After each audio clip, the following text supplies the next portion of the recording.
No episódio que apresentamos os formulários do CadÚnico, também conhecemos a entrevistadora Joana. Ela pegou seu material com o gestor Roberto e iniciou seu trabalho na prefeitura. A primeira entrevista do dia foi com seu Cláudio, responsável pela unidade familiar, e seu filho Tiago, que é cadeirante. Agora, Joana está começando o bloco 4, sobre identificação da pessoa.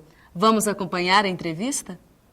Vou aproveitar que o senhor trouxe a identidade e copiar os seus dados por aqui, seu Cláudio.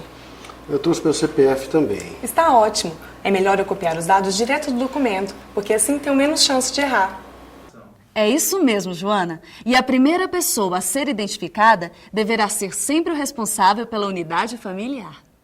Para preencher o quesito 4.01, a Joana vai até a página 5 para copiar o número de ordem da lista de componentes da família. Como o RF é o seu Cláudio, ele terá o número de ordem 1. No quesito 4.02, ela irá preencher o nome completo do seu Cláudio, assim como está no documento. E no quesito 4.03, caso a pessoa não tenha NIS, PIS ou PASEP, deixe o campo em branco. Após o processamento das informações do formulário pela Caixa, um NIS será gerado para cada integrante da família. Esse número, então, deverá ser transcrito no quesito 4.03. O senhor tem algum apelido, seu Cláudio? Não, eu não tenho. Não tem problema. O preenchimento desse quesito não é obrigatório. Sexo masculino, data de nascimento 6 de outubro de 1952. Olha, um dia antes do meu aniversário. Legal. Relação de parentesco com o RF. O senhor é o próprio RF. Qual sua cor ou raça, seu Cláudio? Eu sou loiro, né? Não temos essa opção aqui. Qual dessas o senhor acha que mais se aproxima? Branca, preta, parda, amarela, indígena? Branco, então. Agora eu vou preencher o nome da sua mãe e do seu pai, seu Cláudio. Ainda bem que eu trouxe o documento. Eu não me lembro o nome completo dos dois.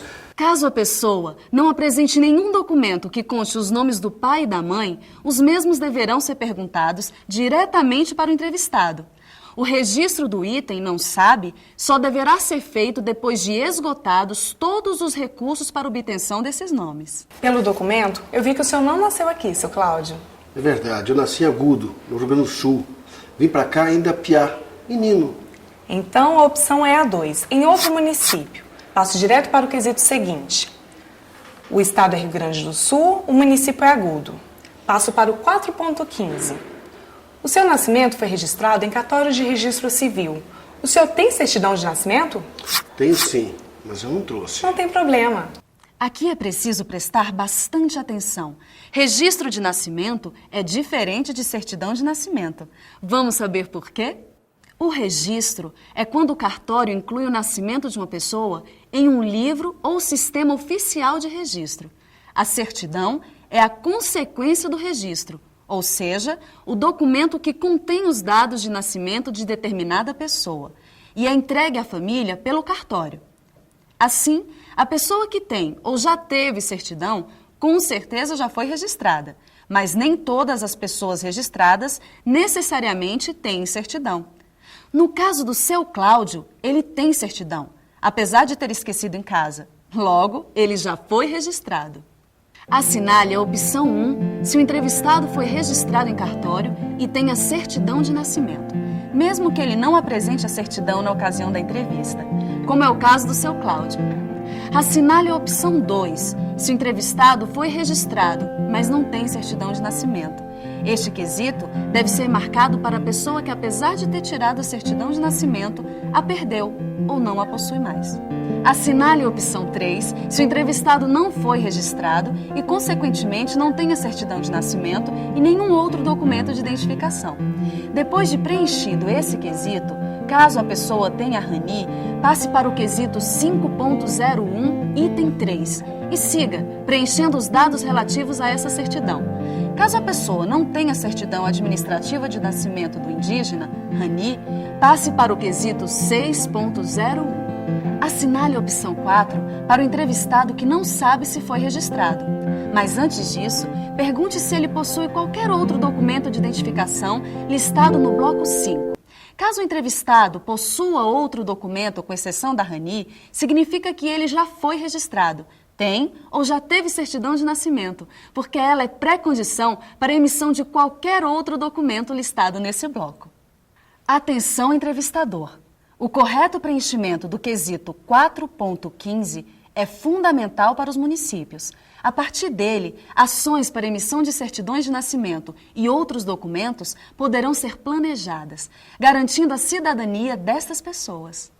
E já que entramos no bloco documentos, vamos ver como a Joana vai se sair ao preencher o bloco 5? Seu Cláudio, o senhor também não trouxe a certidão de casamento? Eu não tenho certidão de casamento. Isso vai atrapalhar alguma coisa? O ideal é que o senhor traga todos os documentos que possua, mas o que é essencial mesmo para o caso do responsável pela unidade familiar é o CPF ou o título de eleitor. Aqui está meu CPF. Vamos interromper de novo a entrevista para observar as particularidades do quesito 5.01. Como o seu Cláudio não trouxe a certidão de nascimento, nem tem a de casamento, nem a RANI, a Joana vai deixar o quesito em branco. Mas se ele tivesse trazido, os itens seguintes seriam preenchidos conforme as informações constantes em uma das certidões. Com ressalva para o item 8, Código do Cartório. O preenchimento desse espaço só será obrigatório quando o Conselho Nacional de Justiça disponibilizar as listagens aos municípios.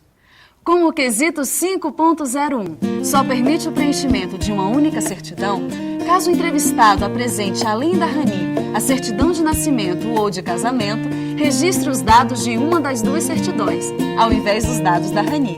É importante salientar que os RFs de famílias indígenas e quilombolas podem ser cadastrados sem a exigência de CPF ou título de eleitor. Nestes casos, os RFs podem ser cadastrados com a apresentação de qualquer outro documento indicado no bloco 5.